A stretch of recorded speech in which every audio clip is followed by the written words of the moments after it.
I went to my first Open Championship aged 6 in 1979 when Seve won. We just moved to the town of Lytham St Anne's, and our house, you walked out the gate and Lytham Golf Club was down there on the left hand side, straight down the end of our road, back onto my senior school. So when the Open comes to a small town like Lytham St Anne's, the players are very visible. You see them all over town, and you see them at the local golf clubs as well. So Tom Watson would come to my club in St Anne's, give a demonstration on the driving range to all the kids. It was fantastic. And I remember watching Jack Nicklaus at that Open in 1988, and he came to the driving range, and only 2 years prior he'd just won the Masters. But still one of the world's great players.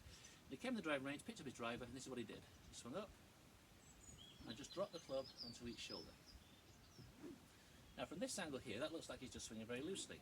From this angle here, this is the more important angle for this exercise, he was swinging up and putting the club to the correct position. When he was dropping it onto his back shoulder, the right shoulder behind him, it meant the club was on plane. Anything above his head would be too much of a slicing action and a weak action. Anything behind him here would be a hooking action and he'd get too gummed up. Great exercise for you that. Swing off the top and just check if you're on plane. Get to your normal position.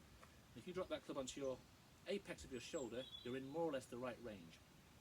So, there's nothing prescriptive about that. It's just that sort of area there is good. If you want to hook the ball a bit more, or get a bit more of a lower ball flight, swing lower. If you're looking for a bit of a higher ball flight, want to get rid of a hook, then swing a bit higher.